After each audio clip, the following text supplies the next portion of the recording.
Good afternoon guys. ఈరోజు మనం degree first year second semester 6th unit English lesson prose lesson the blue light by Vaikom Mohammed Basheer summary చూద్దాము.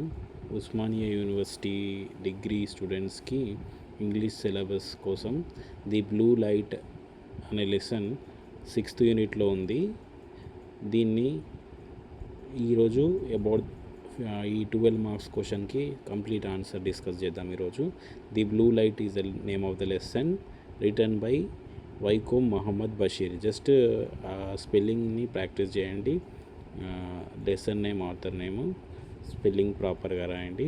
తర్వాత author introduction చూద్దాము. Introduction, author గురించి introduction. The Blue Light, written by famous Malayalam writer Vaikom Muhammad Bashir. ఈ Blue Light అయిన లెసన్ని Malayalam writer Vaikom Mohammed Bashir అనే Malayalam writer. Is one of the greatest writers in Indian literature. India నుంచి వెళ్ళి one of the famous great writer. His writings are simple, emotional, realistic and deeply connected to ordinary people's life. అతని writings చాలా సింపుల్గా, ఎమోషనల్గా, రియలిస్టిక్గా, deeply connected to the ordinary people, అంటే normal ordinary people's connect అయ్యేటట్టు రియలిస్టిక్గా, సింపుల్గా, ఎమోషనల్గా కూడా ఉంటాయి. Basheer stories mainly focus on love. అతని స్టోరీస్లో మనము థీమ్స్ ఏం చూడొచ్చు అంటే లవ్. అతను లవ్ గురించి కొన్ని స్టోరీస్లో ఎక్స్ప్లెయిన్ చేస్తాడు. లోన్లీనెస్ గురించి ఎక్స్ప్లెయిన్ చేస్తాడు. పావర్టీ అండ్ హ్యూమన్ ఎమోషన్స్, ఇవి బేసిక్గా. అండ్ సోషల్ రియాలిటీస్, అంటే సొసైటీ గురించి, సమాజంలో ఏం జరుగుతుంది, ప్రేమ గురించి, లోన్లీనెస్ గురించి, దారిద్ర్యం గురించి, హ్యూమన్ ఎమోషన్స్ గురించి మనం ఇతని కథల్లో చూడొచ్చు. ఓకేనా.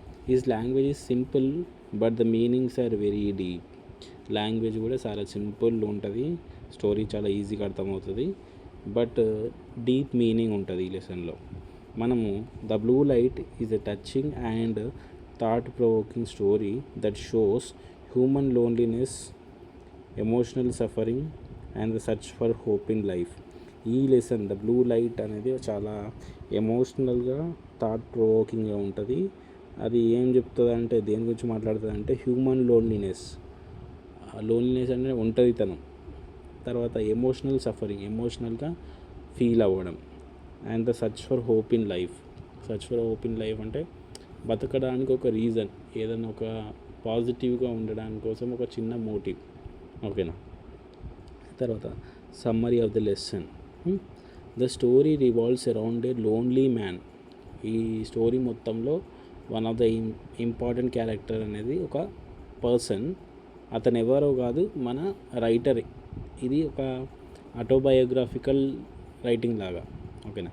The story revolves around a lonely man who lives in darkness, silence and emotional isolation. ఒక పర్సన్ యొక్క లోన్లీనెస్, ఐసోలేషన్ గురించి డిస్కస్ చేస్తుంది. In his dull and lifeless atmosphere A blue light becomes very special to him. అంటే ఈ స్టోరీలో ఉన్న main character ఒక simple normal person who doesn't have any other family members, parents, no father, no mother, who is a orphan, lonely person. He is a writer, poet and a writer. అతని లైఫ్లో blue light అనే ఒక special thing వచ్చింది. The blue Light is not just an ordinary light, it symbolises hope, comfort, dreams and emotional connection. ఆ blue light ఎక్కడి నుంచి వచ్చింది, ఎందుకు వచ్చింది, దానివల్ల ఇతనికి ఏమొచ్చింది అనేది లెసన్. అసలు ఈ బ్లూ లైట్ ఏంది అనేది లెసన్. తర్వాత the protagonist feels deeply attached to the light because it gives him peace and sense of companionship. ఆ బ్లూ లైట్ అనేది కంపానియన్షిప్, ఒక ఫ్రెండ్ లాగా అయిపోయింది. His life is filled with loneliness and the blue light becomes a source of emotional support through this simple object. The author beautifully presents the inner feelings of human beings.